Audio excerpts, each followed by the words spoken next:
Hello everybody, welcome to Mountain Blade blog. Mountain Blade blog. That's a mouthful, isn't it? Anyway, we're going to talk about the campaign and the sandbox modes here. Now, I always like to try the campaign, but I'm never that keen on it, if you know what I mean. Like my current game, for example, the one you see in the videos, it tends to be like you struggle to get going, then you get a load of family coming in, loads and loads of them, and they're all growing up slowly. And then suddenly you've got loads of lords, right? But then the Empire all attacks you. Now, this game is hard enough as it is without that happening, if you know what I mean. So it does tend to put you up against it. Now, in my current game, what I'm playing, the time ran out, Empire started attacking me. By the time they did, one of them was gone, the other one was about to fall. There was only two left, and they were exactly very strong. So I was in a good position to conquer them.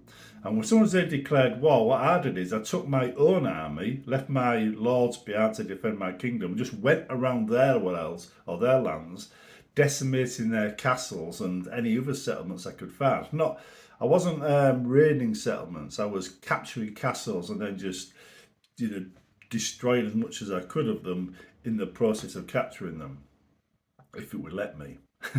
Right, so anyway, I did quite well. It kind of weakened them quite a lot. So I lost a few settlements of my own, of course, because they were literally all attacking me. But it worked. It was working, the strategy itself.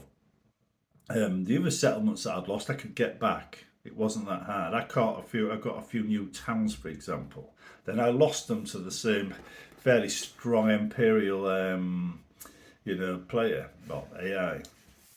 Anyway, one of the things that they did is they attacked me with, I think it's a 1,600 strong army and then a 2,000 strong army, whilst I was still only 400 men.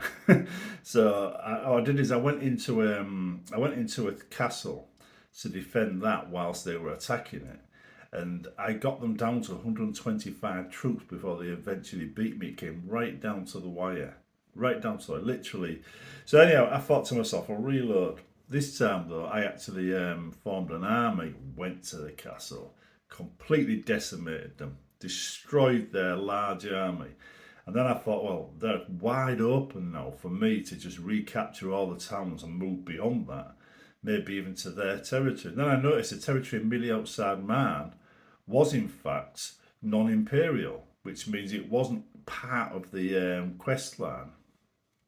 So I didn't have to conquer them, not yet anyway. So I thought, well, I've got to go all the way around something to get to the areas that were attacking me. And it just wasn't worth it. So I left them towns and decided to focus on going around this way around the map because there's a big lake between me and them. So I had to go either that way on the lake or that way on the lake. So I decided to go the other way. Anyhow, I started getting attacked by one or two of the non-imperial ones at that point as well. So it's not just you're not just at war with the empire. You're at war with quite a few of the nations, and it does strike me as a bit of a handicap. I mean, that dragon banner doesn't seem to be worth it. Really, it really doesn't seem to be worth it. It doesn't seem to do anything. That I could tell anyway. So I don't know why they even have it in the game. But the sandbox mode to me is more appealing because everything's fair in love and war in that, and you start out with nothing and you build yourself up. Admittedly, you don't have your brother to help you and things like that, and pre-made lords and whatnot. But you can do the strategies I've explained in my blogs quite easily. Promote your companions, hire new ones, build them up, promote them, and so on and so on, and so they become your new lords. You get to pick, the lords you want that way as well. The ones that sort of aligned with you. So there's a lot of advantages towards promoting your own companions, even if it costs quite a bit. But I would say that's probably the best way to go. I don't think the campaign itself gives you enough time to conquer the map. I mean, as I say, some people can in speed racing, but I don't know whether they're doing it as king or vassal. I mean, for me as king, it's a lot harder to get going.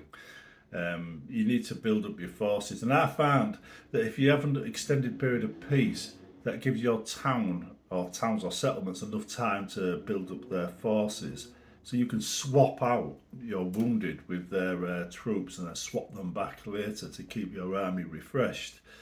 But if you're constantly at war, you not only trigger all the other factions who think he's going to attack us next, so they attack you first, so you don't get that rest period.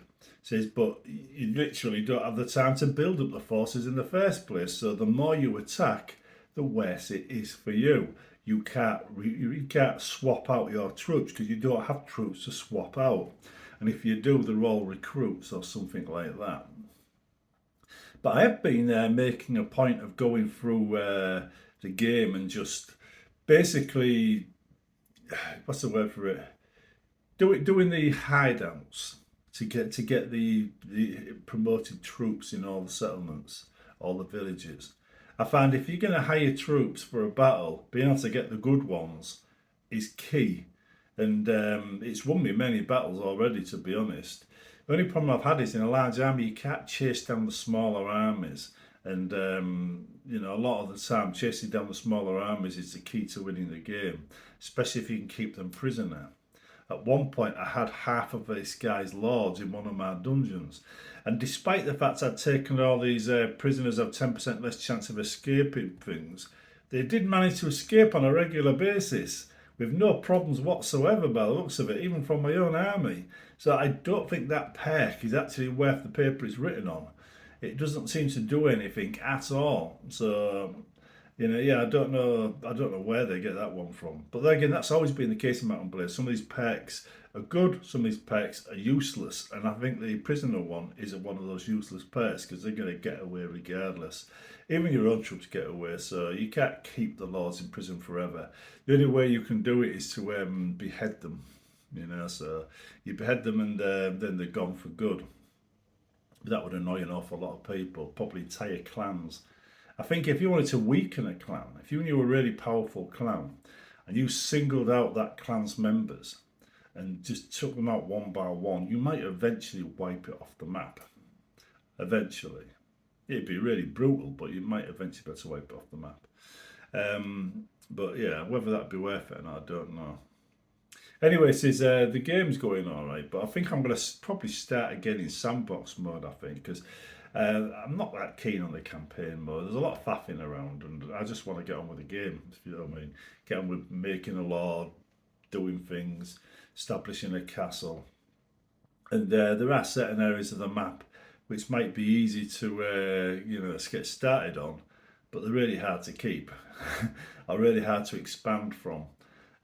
Just because of the stretched out nature of the empire you build means you're travelling a long way to defend your castles. I think that is an issue.